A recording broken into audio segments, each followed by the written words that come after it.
Assalamualaikum warahmatullahi wabarakatuh. Perkenalkan, nama saya Agil Zakita Wardati, Prodi Manajemen kelas G, Fakultas Ekonomi dan Bisnis. Di sini saya akan menjelaskan tentang syarat rukun wudhu dan sholat menurut imam 4 mazhab beserta yang dapat membatalkannya.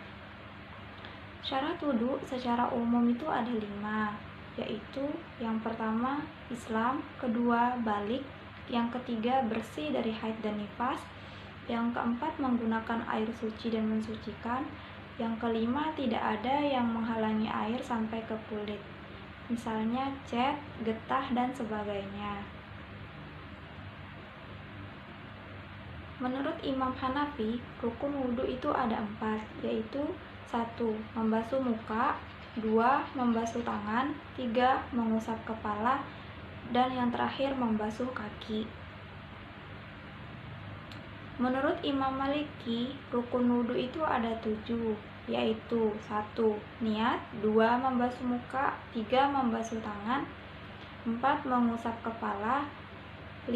Membasuh kaki, 6. Mualah tidak terputus, 7. Al-dalq atau menggosok-gosok bagian wudhu yang terkena air.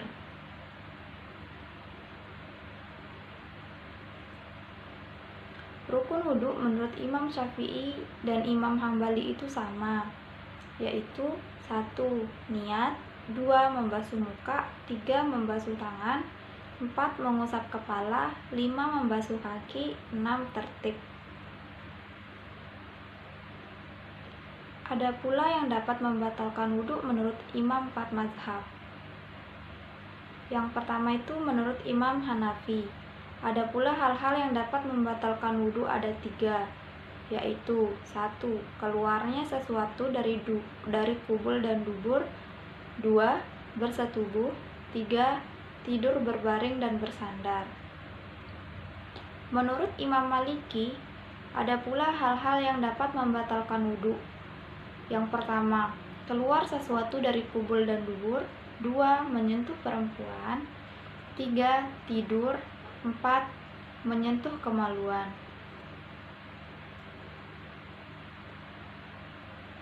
Menurut Imam Syafi'i, ada pula hal-hal yang dapat membatalkan wudhu. Yang pertama, keluar sesuatu dari 2 jalan, yaitu kubul dan dubur. Yang kedua, bersentuhan kulit laki-laki dan perempuan yang bukan mahramnya. Yang ketiga, tidur dalam kondisi yang tidak stabil. Dan yang keempat, menyentuh kemaluannya. Menurut Imam Hambali, hal-hal yang dapat membatalkan wudhu itu ada 6. Yang pertama, sesuatu yang keluar dari kubul dan dubur. Yang kedua, menyentuh perempuan. Yang ketiga, tidur. Yang keempat, sesuatu yang keluar tidak melalui 2 kemaluan. Yang kelima, makan daging unta. Dan yang terakhir, memandikan mayat.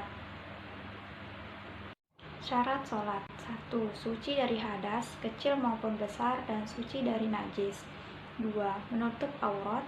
3. Tempat sholat yang suci. 4. Sudah masuk waktu sholat. Dan yang kelima, menghadap kiblat. Rukun sholat menurut mazhab Hanafi ada 6, yaitu 1. Takbiratul ihram, 2. Berdiri, 3. Membaca Al-Fatihah, 4. Ruku, sunnah membaca tasbih, 5. Sujud, dan yang ke-6 duduk tasyahud akhir. Rukun sholat menurut mazhab Maliki ada 13, yaitu 1. Niat, 2. Takbiratul ihram, 3. Berdiri, 4. Membaca Al-Fatihah, 5. Ruku, sunnah membaca tasbih, 6. Iktidal, 7 sujud, 8 duduk antara 2 sujud, 9 duduk tasyahud akhir, 10 membaca tasyahud akhir, 11 membaca sholawat nabi, 12 salam, 13 tertib. Rukun sholat menurut mazhab Syafi'i itu ada 13, yaitu yang pertama niat, 2. Takbiratul ihram, 3. Berdiri, 4. Membaca Al-Fatihah, 5. Ruku, sunnah membaca tasbih, 6. Iktidal, 7 sujud, 8 duduk antara 2 sujud, 9 duduk tasyahud akhir, 10 membaca tasyahud akhir, 11 membaca sholawat nabi, 12 salam, 13 tertib. Rukun sholat menurut mazhab Hambali itu ada 13 juga. Yang pertama 1. Takbiratul ihram, 2. Berdiri, 3. Membaca Al-Fatihah, 4. Ruku, wajib membaca tasbih, 5. I'tidal, 6. Sujud, 7. Duduk antara dua sujud, 8. Membaca tasyahud akhir, 9. Membaca tasyahud akhir, 10. Membaca sholawat Nabi, 11. Salam, 12. Tertib, dan 13. Tuma'ninah. Ada pula hal-hal yang dapat membatalkan sholat menurut imam 4 mazhab, yaitu yang pertama mazhab Syafi'i. Ada beberapa hal yang dapat membatalkan sholat, yaitu 1. Karena hadas yang mewajibkan wudhu atau mandi, 2. Berbicara secara sengaja, 3. Menangis, 4. Merintih dalam sebagian keadaan, 5. Banyak bergerak, 6. Ragu-ragu dalam niat, 7. Bimbang dalam memutuskan sholat namun tetap meneruskannya, 8. Menukar niat satu sholat fardu dengan sholat fardu yang lain. Misalnya menukar niat dengan sholat sunnah dibolehkan jika ia bermaksud hendak menunaikan sholat fardu secara jamaah. 9. Terbuka aurat sedangkan ia mampu menutupnya. 10. Tidak menutup aurat padahal ia memiliki pakaian. 11. Kena najis yang tidak dimaafkan kalau tidak segera dibuang. 12. Mengulang-ulang takbiratul ihram. 13. Meninggalkan rukun secara sengaja. 14. Mengikuti imam yang tidak patut diikuti karena kefukurannya atau sebab lainnya. 15. Menambah rukun secara sengaja. 16. Makan atau minum. 17. Berpaling dari kiblat dengan dadanya.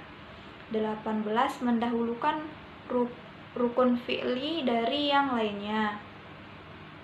Menurut mazhab Maliki, hal-hal yang membatalkan sholat menurut mazhab Maliki itu ada beberapa, yaitu 1.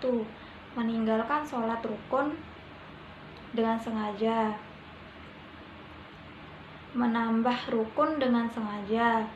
Yang ketiga, menambah tasyahud bukan pada tempatnya. Yang keempat, tertawa terbahak-bahak. Yang kelima, makan dan minum dengan sengaja. Yang keenam, berbicara dengan sengaja. Yang ketujuh, meniup dengan mulut secara sengaja. Yang kedelapan, muntah dengan sengaja. 9. Terjadi sesuatu yang membatalkan wudhu. 10. Terbuka aurat. 11. Terkena najis. 12. Banyak gerak. 13. Menambah rakaat. Yang ke-14. Sujud sebelum salam. 15. Meninggalkan 3 sunnah dari sunnah-sunnah sholat karena lupa serta tidak melakukan sujud sahwi. Menurut mazhab Hambali, ada beberapa hal yang dapat membatalkan sholat. Yang pertama, banyak bergerak. Yang kedua, kena najis yang tidak dimaafkan. Yang ketiga, membelakangi kiblat. Yang keempat, terjadi sesuatu yang membatalkan wudhu. Yang kelima, sengaja membuka aurat. Yang keenam, bersandar dengan kuat tanpa alasan. Yang ketujuh, menambah rukun dengan sengaja. Yang kedelapan, mendahulukan sebagian rukun dengan rukun lainnya dengan sengaja. Yang kesembilan, keliru dalam bacaan yang merubah arti dari bacaan itu padahal ia mampu memperbaikinya. Yang ke-10, berniat memutuskan sholat atau bimbang dalam hal itu. Yang ke-11, ragu-ragu dalam takbiratul ihram. 12. Tertawa terbahak-bahak. Ke-13, berbicara baik sengaja atau tidak. Yang ke-14, makmum memberi salam dengan sengaja mendahului imam. Yang ke-15, makan atau minum. 16. Berdehem tanpa alasan. 17. Meniup dengan mulut jika keluar suara minimal 2 huruf. 18. Menangis bukan karena takut kepada Allah. Ada pula menurut mazhab Hanafi yang dapat membatalkan sholat. Yang pertama, berbicara dengan sengaja, lupa, tidak tahu hukumnya, atau karena keliru. 2. Membaca doa yang mirip dengan perkataan manusia. 3. Banyak bergerak. 4. Memalingkan dada dari kiblat. 5. Makan dan minum. 6. Berdehem tanpa alasan. 7. Menggerutu. 8. Merintih, mengaduh, menangis dengan suara keras. 9. Membalas ucapan orang yang bersin. 10. Mengucap kalimat innalillah ketika mendengar kabar buruk. 11. Mengucapkan kalimat alhamdulillah ketika mendengar kabar baik. 12. Mengucapkan kalimat subhanallah atau la ilaha illallah ketika heran. 13. Orang yang sholat dengan bertayamum lalu mendapati air. 14. Terbit matahari ketika sedang sholat subuh. 15. Matahari tergelincir ketika sedang mengerjakan sholat Aid. 16. Jatuhnya pembalut luka yang belum sembuh. 17. Berhadas dengan sengaja. Jika didahului oleh hadas dengan tidak sengaja, maka tidak membatalkan sholat, namun harus berwudu dan meneruskan sholatnya.